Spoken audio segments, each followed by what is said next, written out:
이번 동영상에서는 품목 등록의 수량 탭과 단가 탭에 대해 설명드리겠습니다.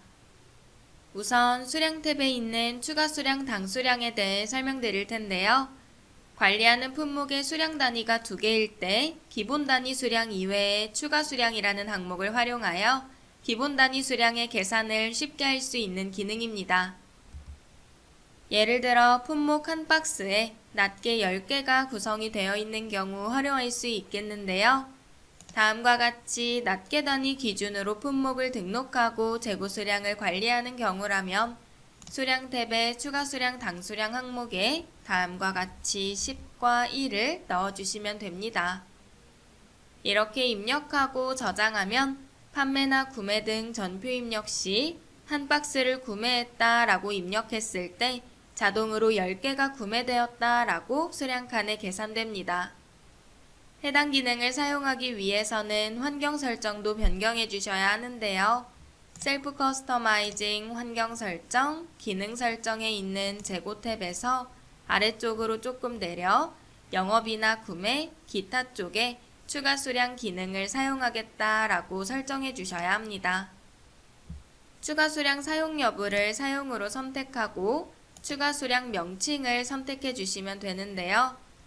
만약 추가 수량의 단위가 박스라면 추가 수량 명칭을 이렇게 박스로 입력해 주시면 되고 전표 입력 시 활용할 것이니 입력 화면 적용 여부에 적용으로 체크한 뒤 저장해 주시면 재고원, 영업관리, 판매 입력 메뉴에서 확인했을 때 다음과 같이 박스라는 명칭으로 추가 수량 항목이 추가된 것을 확인할 수 있습니다.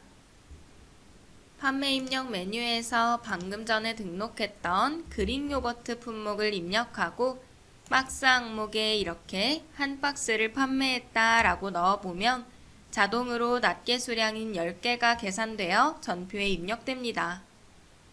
이렇게 추가 수량 당수량은 전표 입력 시 기본 단위 수량을 쉽게 계산하기 위한 항목일 뿐 정확한 재고 관리는 기본 수량 단위로만 가능한 점 다시 한번 참고해 주시면 좋겠습니다. 다음으로는 안전재고 관리와 안전재고 수량인데요. 안전재고란 우리 회사가 최소한으로 보유하고 있어야 하는 품목의 재고 수량입니다.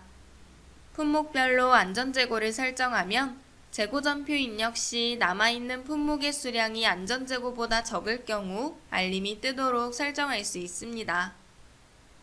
일반적으로 해당 품목의 안전재고 수량을 입력한 뒤 저장하고 재고원, 영업관리, 주문서나 판매 등 해당 기능을 사용할 각각의 메뉴에서 우측 상단 옵션 안전재고 설정으로 안전재고 기능을 사용하겠다 라고 설정해 주시면 되는데요. 이때 안전재고 초과 시 메시지를 보여줄지 혹은 저장되지 않도록 할지 적용 방식까지 설정해 줄 수 있습니다. 이렇게 메뉴별 기본 설정이 아닌 특정 품목에 대해 특정 메뉴에서 안전재고 기능을 사용하고자 한다면 재고원 기초등록, 품목등록 메뉴에서 해당 품목을 검색하고 클릭한 뒤 수량 탭에 있는 안전재고 관리 쪽에서 특정 메뉴에 대해서만 이렇게 사용으로 체크해 주시면 되겠습니다. 또한 전체 회사 기준이 아닌 창고별로 안전재고 수량을 관리하고자 한다면 셀프 커스터마이징 환경 설정, 기능 설정에 있는 재고 탭에서 안전재고 관리의 창고별 관리 여부를 창고별로 이렇게 변경한 뒤 저장해 주시면 되는데요. 그렇게 되면 품목 등록 메뉴에서 동일한 상품에 대해 확인해 봤을 때 다음과 같이 각각의 창고별로 안전재고 수량을 입력할 수 있게 됩니다. 안전재고 설정에 대한 자세한 사항은 안전재고 관리 동영상 강좌를 참고해 주시면 됩니다. 다음은 C포털 최소 주문 수량과 C포털 최소 주문 단위인데요. 커스터머 포털에서 거래처가 주문서를 입력할 때 최소로 주문해야 할 수량 및 단위를 설정하는 항목입니다.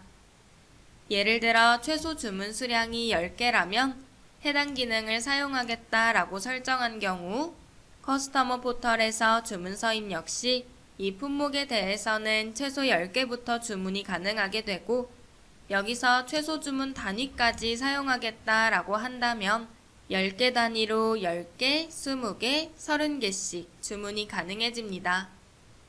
해당 설정 역시 커스터머 포털 동영상 강좌를 참고해 주시면 되겠습니다.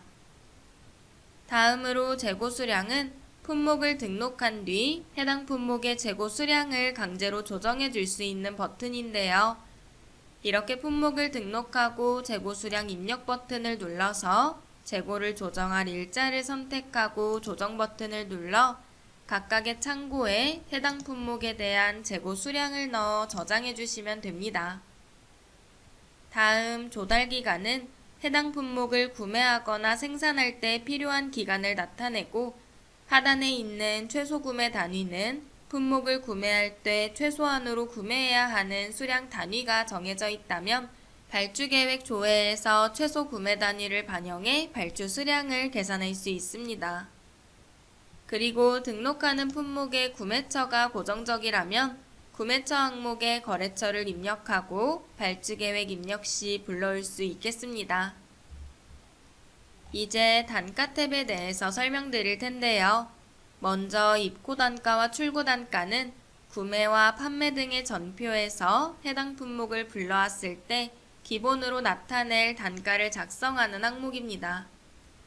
만약 입력한 단가가 부가세가 포함되어 있는 단가라면 부가세 포함에 체크를 해주시면 되는데요. 이렇게 체크하고 저장하면 추후 전표 입력 시 공급가액과 부가세가 나뉘어져 나타나게 됩니다.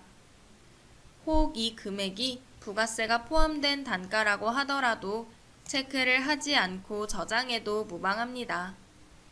다음과 같이 출고 단가에 1,500원으로 입력한 뒤 저장하고 재고원 영업관리 판매 입력에서 품목 코드에 해당 품목을 불러와 입력하게 되면 단가가 1,500원으로 나오게 되는데요. 이때 단가 항목에 마우스 커서를 두고 F4번을 키보드에서 누르게 되면 부가세를 제외한 단가 금액으로 이렇게 금액이 쪼개집니다. 해당 품목에 체크하고 상단 F4 버튼을 눌러도 동일하게 적용이 가능합니다. 다음으로 단가 A부터 J까지인데요. 해당 항목은 품목마다 여러 개의 단가 종류가 있는 경우 활용하는 항목입니다. 입출고 단가 외에 우리 회사는 도매가나 소매가, 인터넷가 등 여러 가지 단가표가 있는 경우 각각의 항목의 이름을 바꿔 단가 종류를 설정할 수 있겠는데요. 명칭은 우측 상단 옵션의 입력 화면 설정에서 단가 탭으로 들어간 뒤 각각의 항목에 마우스를 올려 설정 버튼을 클릭하고 표시명을 변경해 주시면 됩니다. 이렇게 변경하고 저장하면 단가 탭에 해당 항목에 표시명이 변경된 것을 확인할 수 있고 금액을 이렇게 입력해 기록하고 저장할 수 있습니다. 이렇게 저장한 단가 역시 전표 입력 시에 불러올 수 있겠는데요. 판매 전표를 예시로 설명드리자면 품목을 기재하고 단가 탭에 마우스를 올려 FN 정보를 선택하고 도매가를 불러올 수 있습니다. 이렇게 지금까지 품목 등록의 수량과 단가 탭에 대해 설명드렸습니다.